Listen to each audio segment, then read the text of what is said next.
In this video, we're going to explain how dividend policies work for publicly traded stocks. Before we begin, I invite you to subscribe to this channel and like this video, which will help more people discover SureDividend's investor education efforts. With that out of the way, let's dig into dividend policy. There are three important dates that investors in dividend-paying stocks need to understand and be aware of: the dividend declaration date, the ex-dividend date, and the dividend payment date. In this video, we will define each of these terms to ensure that you understand what they mean and provide some examples in order to clear up any lingering confusion that you may have. First, let's discuss the declaration date. To begin, let's define the dividend declaration date. A dividend declaration date is simply the date on which a company announces an upcoming dividend payment, as well as the ex-dividend and dividend payment dates, usually by issuing a press release a few weeks before the dividend is actually paid. Let's look at an example. Assume you own 100 shares of Company XYZ. A few weeks after the conclusion of the first quarter, i.e. March 31st, Company XYZ issues a press release announcing a $1 dividend per share for the quarter. The press release was published on April 30th, and the dividend is payable on May 15th to shareholders of record as of May 1st. In this case, the declaration date is April 30th, the date the press release was published. The dividend declaration date is important because it 1. Assures investors of the size of the dividend check that they will be receiving, 2.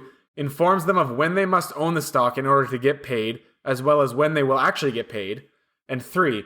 It can possibly have a significant impact on the stock price, in particular if the company cuts and or suspends its dividend, often signaling operational and or financial trouble at the company, or sustains/grows it in excess of market expectations. As a result, conservative and or income-focused investors who buy a stock with an at-risk dividend might be best off waiting until after the dividend declaration date is passed in order to mitigate risk and know for sure how much income they will be getting from that stock. Next, let's discuss the ex-dividend date. The ex-dividend date is perhaps the most confusing of the three terms discussed in this video and is based on a fourth but closely related term, the record date. When companies determine whether you should get a dividend, they use two important dates: the record date, or date of record, and the ex-dividend date, or ex-date. On the dividend declaration date, a company sets a record date when investors must be on the company's record books as a shareholder in order to receive the dividend. Companies also use this date to determine who to send proxy statements, financial reports, and other information to. After the company sets the record date, the ex-dividend date is established based on stock exchange rules. The ex-dividend date is typically one business day before the record date. If you purchase a stock on its ex-dividend date or after, you will not receive that dividend payment. Instead, the seller of the stock gets the dividend. If you purchase before the ex-dividend date, the dividend is paid to you.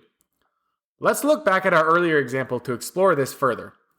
Company XYZ's first quarter dividend declaration stated that the $1 dividend would be payable to shareholders of record as of May 1st. That means that May 1st is the record date, and since the ex-dividend date is typically one business day before then, the ex-dividend date would be Tuesday, April 30th.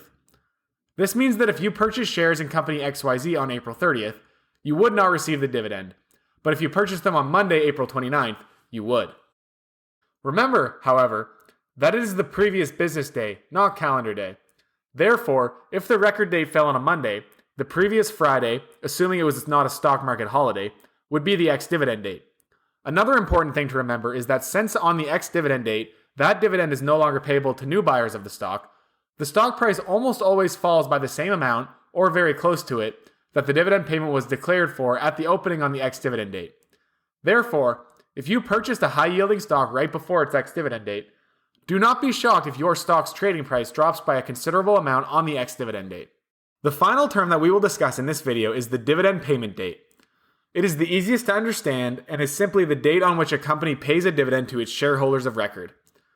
Since this is a fairly simple concept, let's dive right back into our example.